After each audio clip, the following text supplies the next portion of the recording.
Allora, per prima cosa andiamo a vedere le parti da realizzare. Questi sono i quattro elementi che servono per creare la manovella del cranky. Poi abbiamo le due tavole laterali che sono praticamente due tavolette con semplicemente i trefori per le viti per il fissaggio. Poi abbiamo le due tavole inferiori e superiori con i vari di nuovo fori per l'incastro delle manovelle dei fermi e poi semplicemente il coperchio davanti che realizza lo schermo. Adesso andiamo a vedere.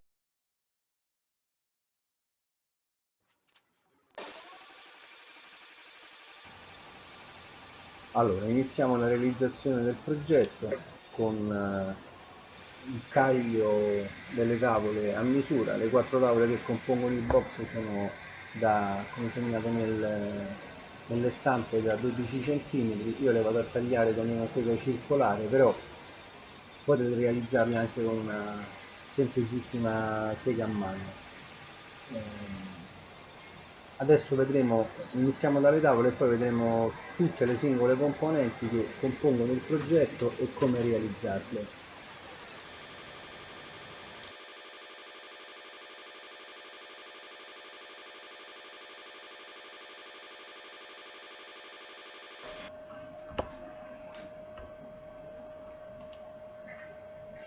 Finito il taglio longitudinale delle tavole, passiamo a fare il taglio trasversale con le lunghezze. Allora, io lo faccio riportando le misure, voi volendo però potete anche stampare il progetto, attaccarlo su una tavola e regolarvi con quello, insomma, probabilmente fate molto più veloce. Io col fatto che ho le misure a mente faccio prima così.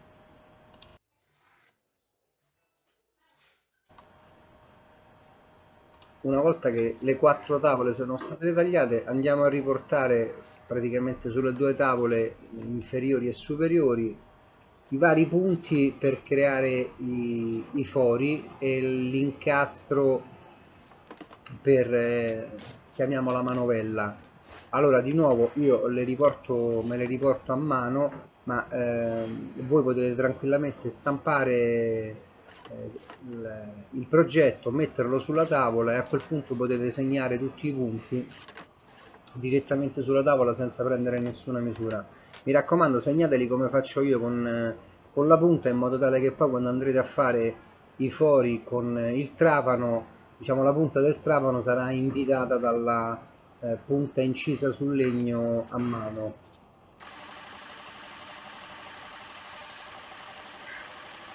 Segnati tutti i punti, adesso andiamo a realizzare tutti quanti i fori sulla tavola, sulle due tavole in basso e in alto. I diametri ovviamente li trovate sul disegno, per cui non ci sono problemi. L'unica cosa, ecco, fate attenzione alla precisione, perché altrimenti nel momento in cui poi andrete ad infilare i due supporti ma anche le due asticelle per far rotolare la carta, se non corrisponderanno in maniera perfetta, diciamo non saranno dritti e il foglio scorrerà male, insomma.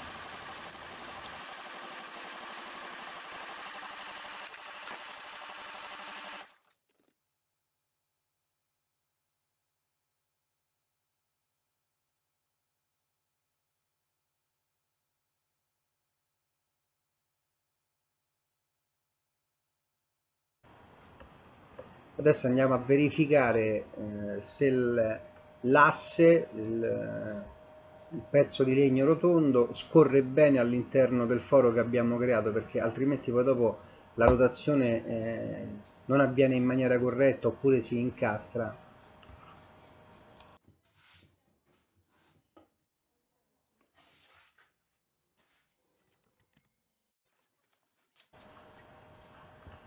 Adesso vado a segnare gli incassi per far poi passare il tubo di legno. Eh, io riporto le misure come al solito, ma voi volendo avete già tutto segnato sul progetto.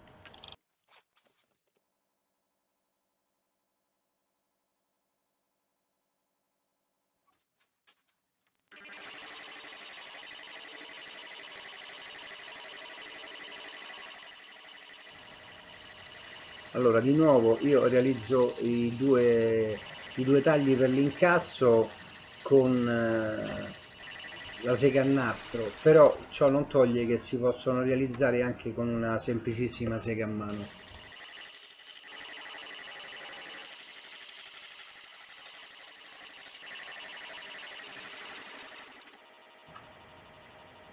Per realizzare invece il tensionamento del foglio davanti allo schermo e lo scorrimento dello stesso, però quando noi andiamo a girare le manovelle, ho in pratica utilizzato dei tubi in alluminio e per incastrarli all'interno del crank ho utilizzato dei reggimensole. Qui potete vedere i due pezzi. Anche i tubi ovviamente vanno tagliati a misura. Io qui utilizzo un frullino su un banchetto predisposto, ciò non toglie che di nuovo potete utilizzare anche un semplicissimo seghetto a ferro.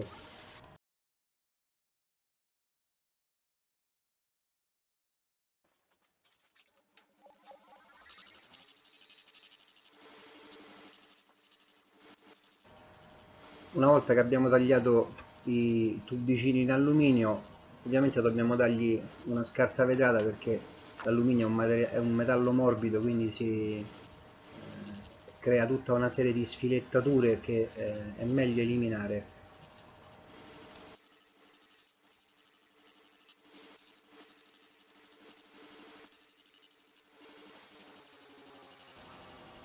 Qui vi faccio vedere il dettaglio del perno reggimensola che io ho utilizzato invece per tenere fermo il tubo tendistampa.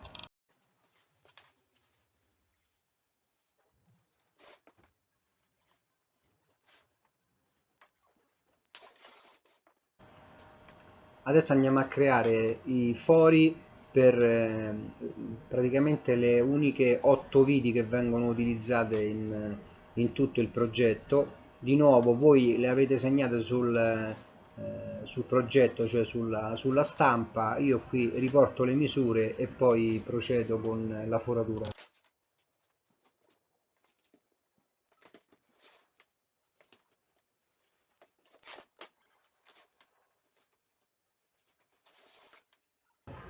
Una volta riportate le misure, segnate sempre con il punteruolo i punti in cui fare il foro, in modo tale che, ripeto, quando andate a forare con il trapano, la punta sarà invitata dalla marcatura fatta.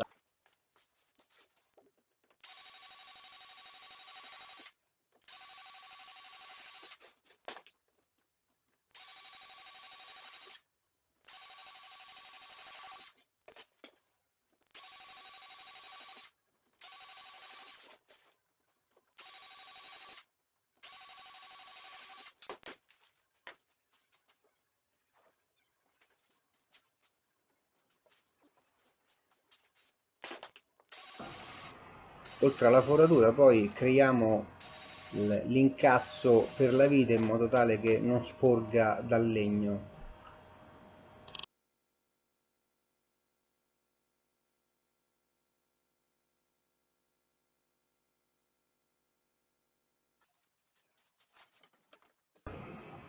Adesso invece iniziamo con le realizzazioni dei due blocchi delle manovelle e con i due, chiamiamoli, perni della manovella.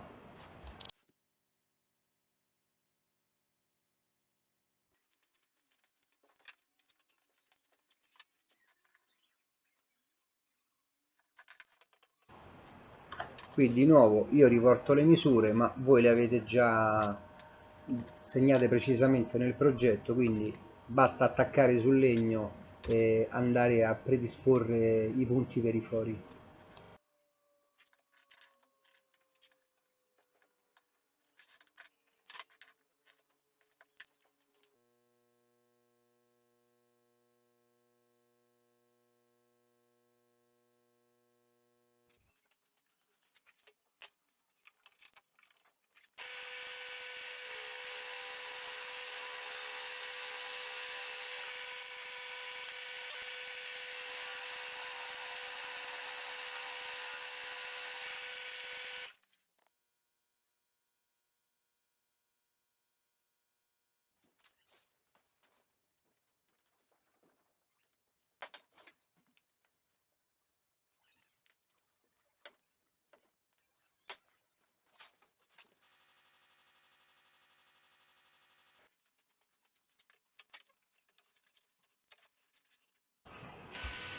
Adesso, una volta realizzati i fori e inseriti nella nostra asta, in pratica andiamo a creare un foro trasversale in modo tale da bloccare la rotazione del perno. Di nuovo, invece di utilizzare viti o altro, con un semplicissimo perno in legno otteniamo il risultato voluto.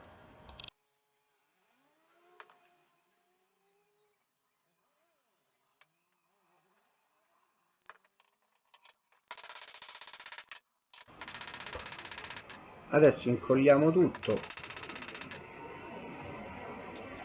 in modo tale da avere praticamente un blocco compatto con il nostro perno che impedirà all'asse di ruotare quando poi avremo creato la manovella. Semplicemente con un perno in legno e colla.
Adesso invece andiamo a creare i fermi per i nostri assi con la manovella. Come vedete, praticamente da un unico pezzo, segnati 4 fori, realizzo un foro centrale in modo tale che poi dopo, effettuando il taglio sulla linea centrale, separo i due pezzi e ho il foro già pronto, cioè il semiforo sui due pezzi già pronto. Ma adesso vediamo.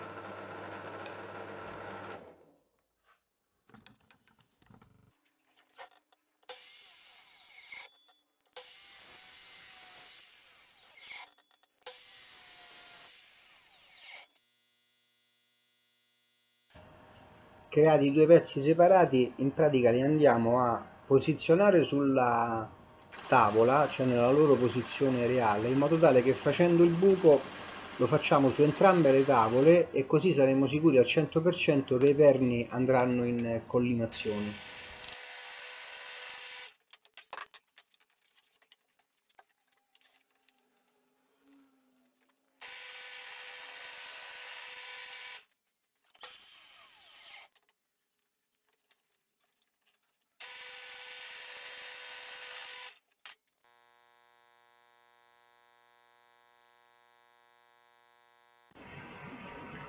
Adesso possiamo andare ad inserire i nostri perni che ci siamo tagliati a misura semplicemente con la colla all'interno dei fori che abbiamo appena fatto, così avremo dei perni completamente in legno che incastreranno il nostro asse, che sarà praticamente fermo, bloccato durante la rotazione con la manovella.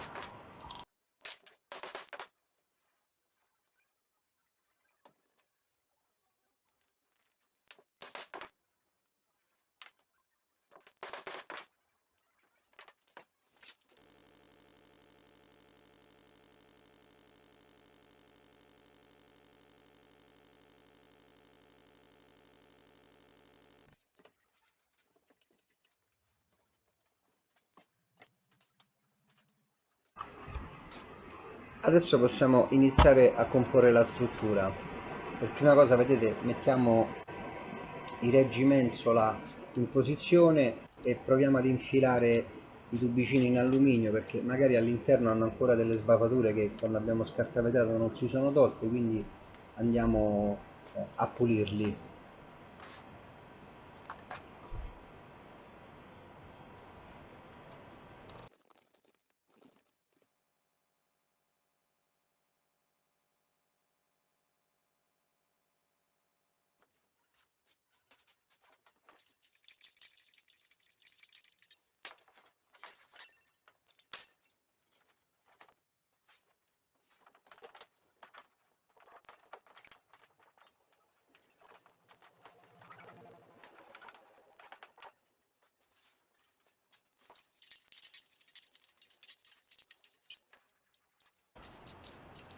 Una volta che abbiamo messo tutto in posizione, blocchiamo con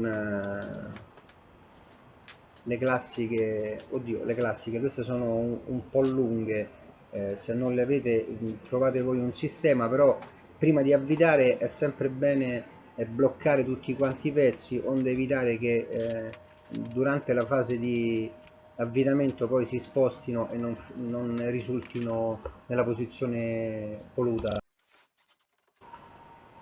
A questo punto andiamo a realizzare praticamente quasi uno degli ultimi pezzi, e cioè il frontale. Io di nuovo prendo le misure direttamente, diciamo, ad opera, ma voi avete il progetto che potete utilizzare come riferimento per i tagli.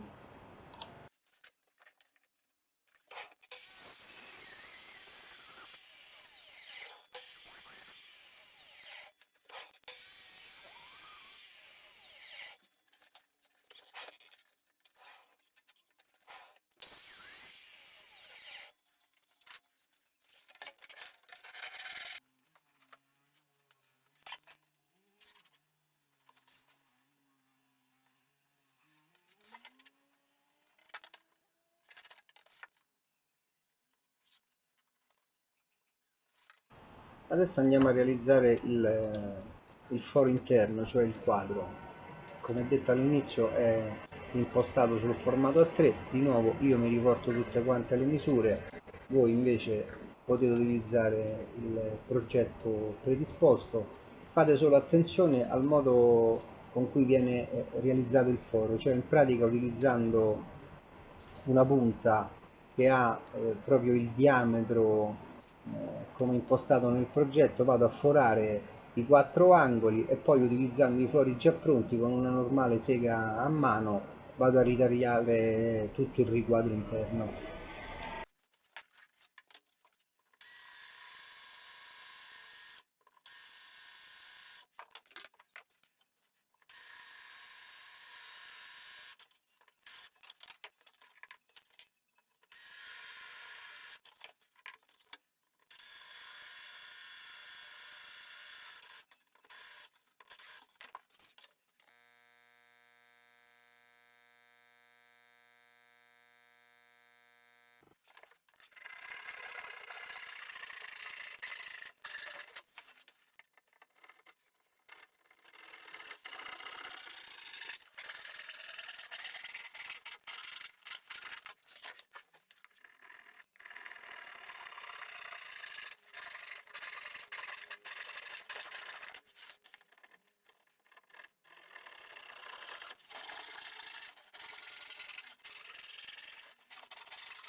Adesso non facciamo altro che incollare il nostro schermo sulla struttura. Utilizziamo della colla, io uso questa colla vinilica che però è a presa rapida, quindi praticamente in 15-20 minuti ha completato il tiraggio e la preferisco perché consente di velocizzare le operazioni.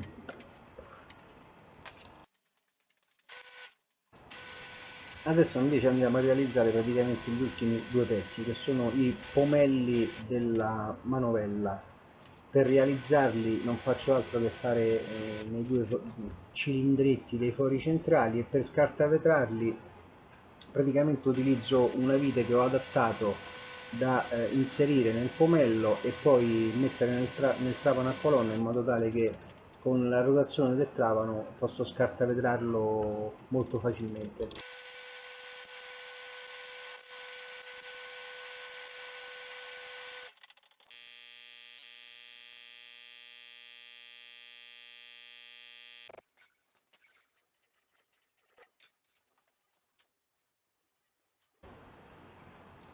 Adesso finalmente andiamo a montare il pomello. La rotazione è stata ottenuta con una semplice vite bloccata sulla tavoletta con due dadi.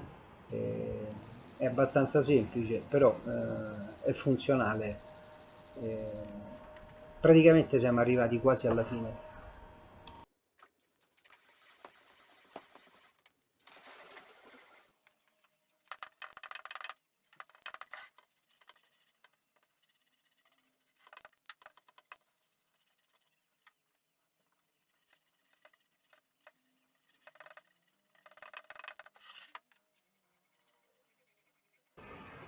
siamo arrivati alla fine.